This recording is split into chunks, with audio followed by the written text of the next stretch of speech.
Hey guys, welcome back. This is the second Skrillex Growl video I've made. The first one was a recreation of the Scary Monsters Growl bass.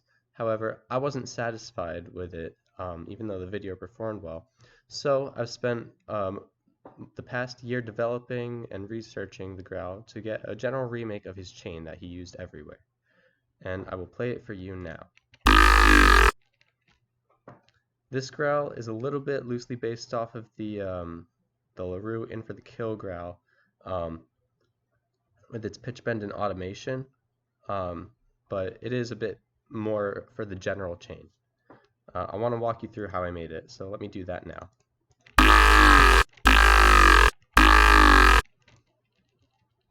This is just a sub. Turn that off. I'm going to turn off all the effects so I can play you the bass patch.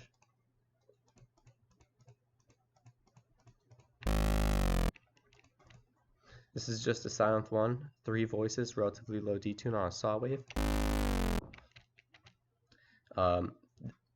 This was mainly for some stereo, however, it does cause some phasing and flanging in the top end, which is a bit of an inaccuracy. So if you want to improve the growl, I'm sure there's a way to get stereo without detune, but this was the way that was just easiest for me. First effect, we have an EQ. This is a high-pass filter with some resonance and a low-pass filter, just to narrow the sound. The high-pass is being automated just for some vowel movement.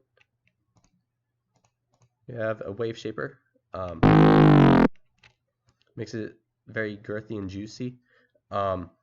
This is a FL Studio recreation of a Ableton Saturator preset that a friend made. I figured out how to recreate it with FL Studio. Next up, it's an EQ, just a low pass set to 8.7 kHz, just to take off some of that top end because it felt a little rough.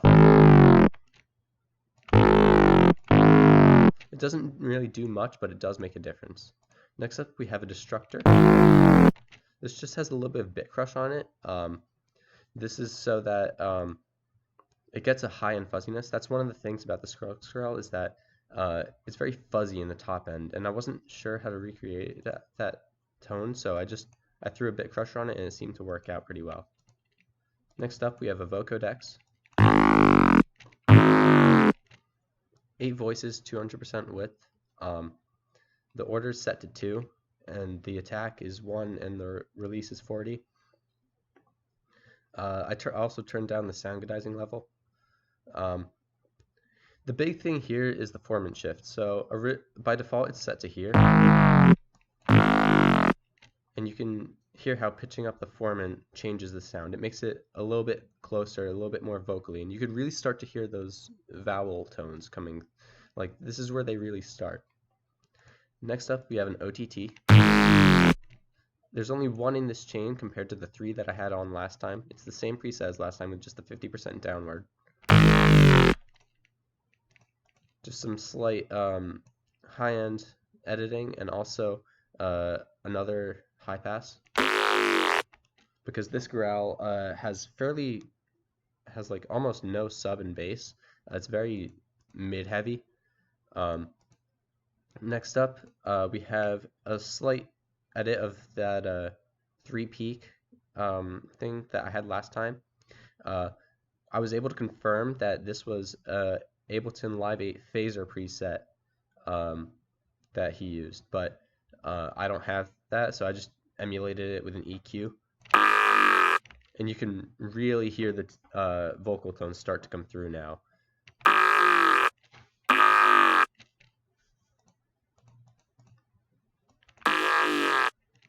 These are just some high-end edits, just try and match the sound a bit, get it a little closer. More edits, and some slight edits, and then just run it through a compressor.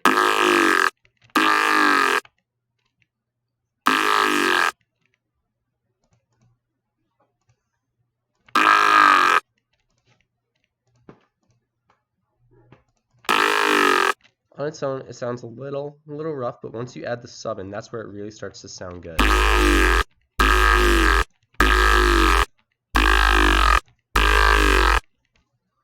It does take a while to get a bunch of like good sounding takes. So what I did was I recorded like a bunch of takes into Edison, and then just trimmed out the best one, and that's how I got this growl down here.